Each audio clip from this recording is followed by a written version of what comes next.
Coach, it's awesome to welcome Zeon Gray to the podcast. Zeon is the current director of PSA, Premier Scholar Athletes, which is a youth program in Asia, and he lives in Vietnam. He has great international experience. He's coached teams in the US at the AU level and youth club in Germany.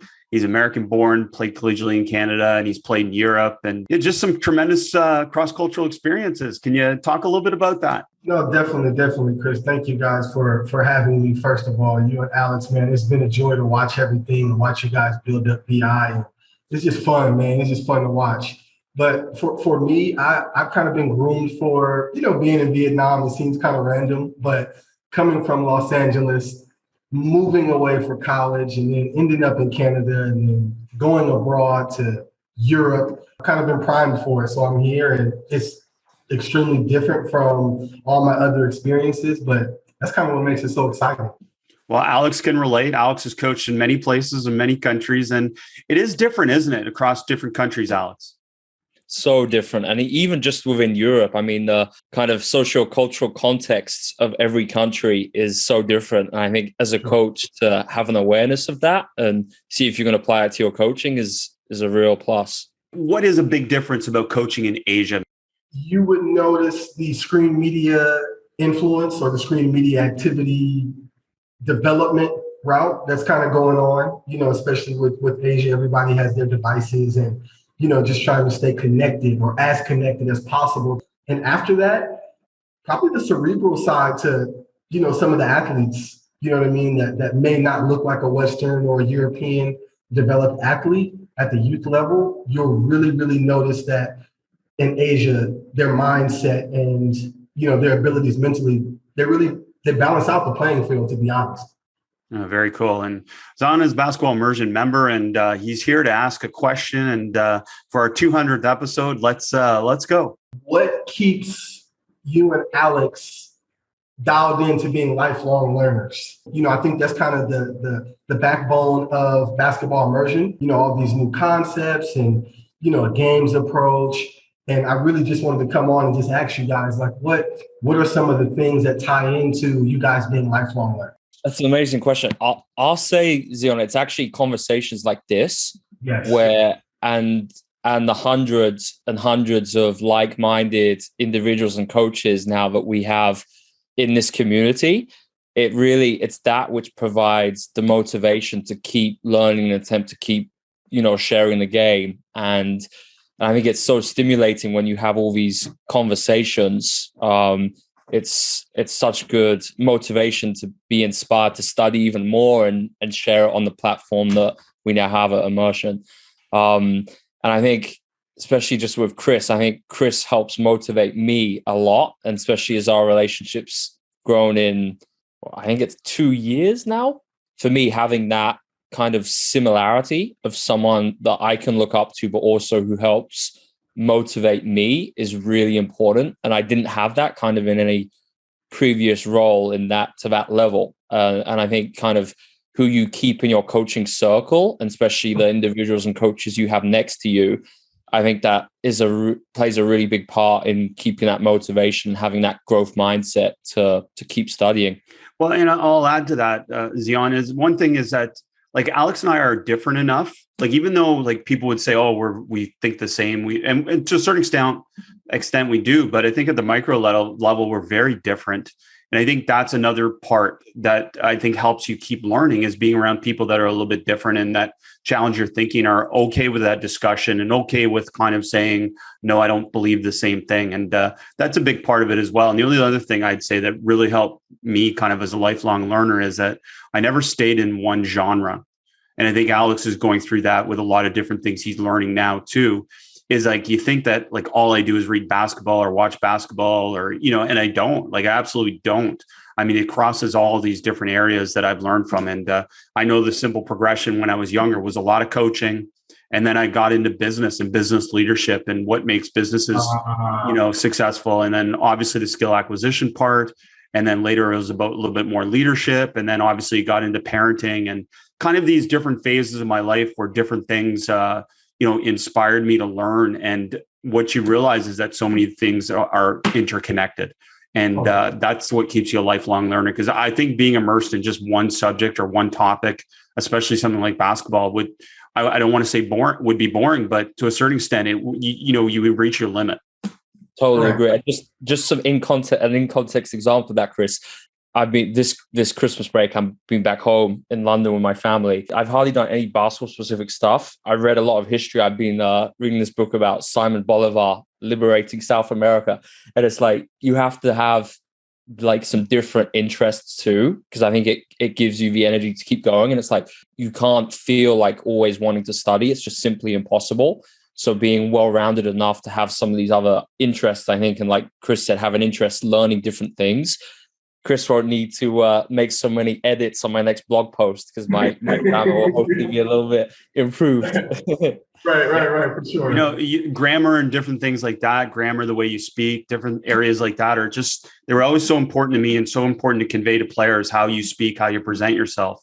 Right. And, I think that's a part of Alex's growth that I think has been tremendous, is just how he presents and how he does things. And I'll just give you one book, and maybe Zeon, you can give us one book too, but I'm reading Radical Forgiveness by Colin Tipping. And, just a completely different genre that's been fascinating, but it interconnects with everything because I know coaches love books. So Zeon, are you reading anything right now?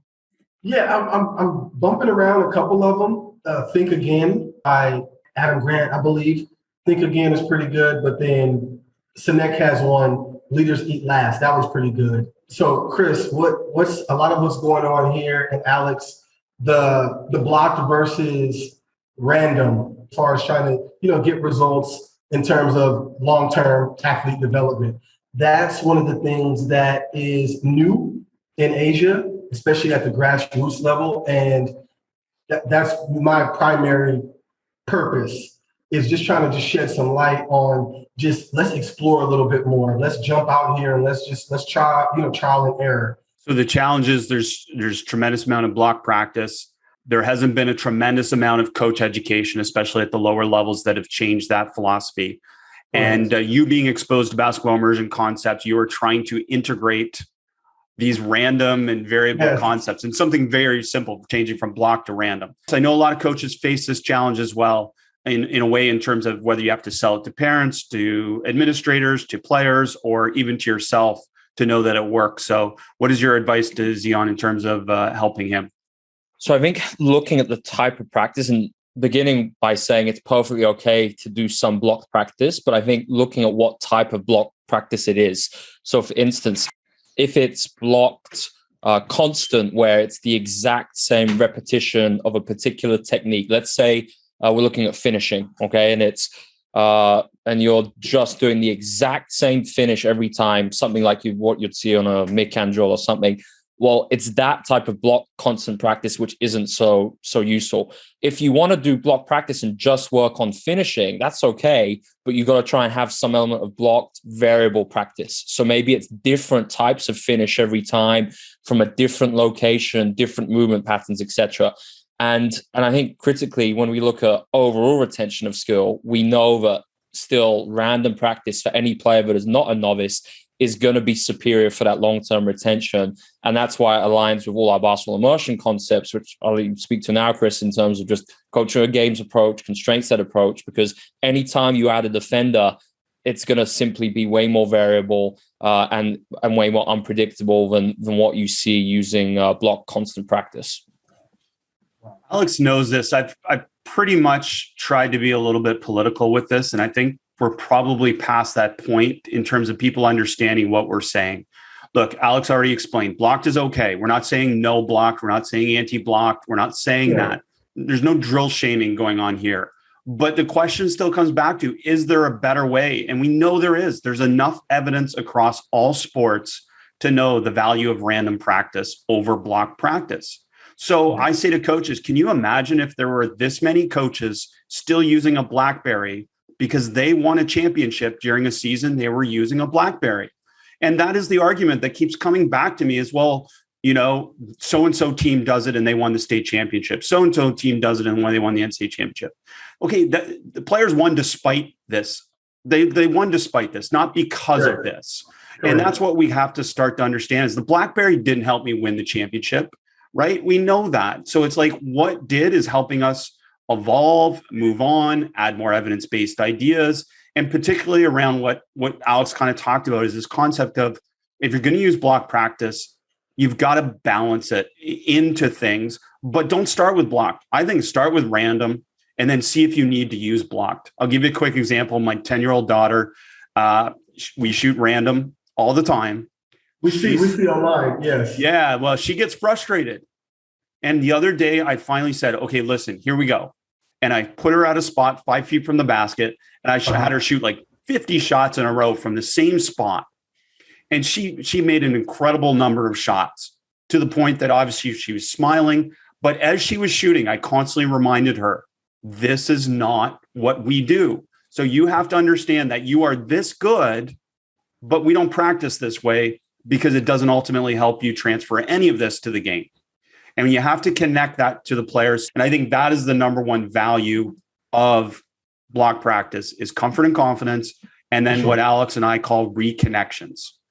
And that just basically means that players are struggling with something. So you reconnect them to the skill or the decision or the action, whatever it is, so that they get to see it in a clean way.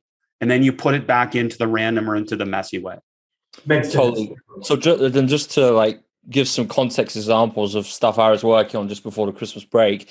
So we were doing some pick and roll offense and defense, obviously emphasizing both sides of the game.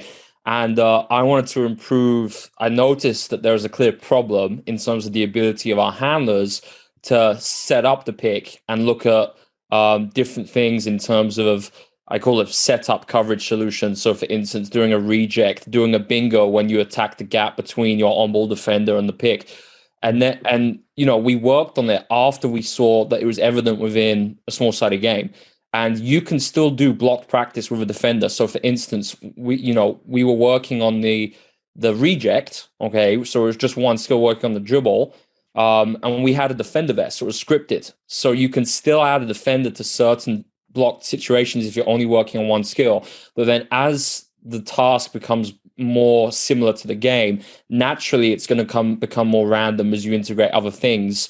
And you, as you know, say that instance of rejecting the pick, well, rejecting into a finish, and then we loaded it and we added an extra offense and defense on the weak side. So maybe there's a pass decision if there's help. So, you can do something blocked, but very quickly you're going to get to a level where you start adding different constraints to make it look more like the real game again. And naturally you've hit random practice at the same time because now you're integrating all these different skills. Nice. Well put, Alex. Nice. Zeon, does that make sense in terms of that? And are you seeing progress that, and I want to come back to that and say, look, we're past the point where I'm a dictator as a coach. I think we all agree on that. Yeah, and right. This is now, and rightly so, like so many of our decisions as a coach should come back to player satisfaction. And especially I imagine in a developing country of basketball where you're trying to develop players' lifelong love and retention in the sport, and you want them to enjoy practice, right? So they enjoy playing basketball more than they enjoy doing block drills. And that's kind of the other point that goes with it. So give us your experiences a little bit with some of this. No, the short answer is, as far as seeing results, it's a clear 100% yes. It was rocky at first in terms of not educating the parents, but just watching the kind of raw process. And Alex always talks about how raw it is in the beginning, and it looks a little mushy, and you don't really understand, and the drills aren't really balanced. They're, constraint based sometimes, so the parents, they were like, we don't understand how you can allow player-led practices this young, and how you're asking them to give you so much feedback when they don't really understand. And then that's when the evidence and science comes in. And, I say, hey, this is fun for them. Them giving feedback, it makes them feel human, which makes it even easier to connect when it's time to, knock out those hard skills and things like that. So I'm enjoying it. Like, it's fun. It's fun to be the only person in the gym, with the kids kind of, tripping over their own feet. But at the end of the day, when we're talking about long-term development, we're not trying to make 8-year-old champions, right? I think it's starting to catch on. We get asked this a lot. How do you know it works, Alex? Good I'd question. say first thing is the player enjoyment. Like you can't even compare the difference. It's impossible. And I mean, we did a clinic for coaches in India online just before Christmas, and I finished by giving the coaches a challenge to do their next practice to incorporate 3 small-sided games in the next practice and just observe the difference in what the practice sounded like and felt like for them. And two of the coaches messaged me after, and the feedback they gave was just what we're talking about now. So I think number one is that, and number two, there's an evidence base now of stuff which is coming out. We had Rob Gray on the podcast not long ago, and in his new book, which obviously Chris, you spoke about with him, there are a lot of studies referenced just in terms of things like injury prevention too. There's just a whole plethora of different factors where using this more evidence-based modern coaching pedagogies are just simply way more effective. So Rob Gray was on episode 192. A must listen for coaches. It'll challenge the way you think, even for me and Alex, who are obviously all in on this stuff. And I think we just have to frame it differently. And Zeon, you referred to this a little bit. Like I now think of myself as a guest in someone else's practice. I heard it somewhere on some podcast somewhere. But what a brilliant way of framing it for us, that it's not our practice. Right. And I think too often we go into practice thinking it's our magic and it's a reflection of us, but it's about the kids. It's about the players at all levels. And we are a guest in their practice, and we've got to make that experience for them beneficial, not just from, a psychosocial, but obviously from a development perspective as well. 100%. And I always tie it back into Alex. It's like, hey, in the beginning, we are going to see some raw movements, some mistakes.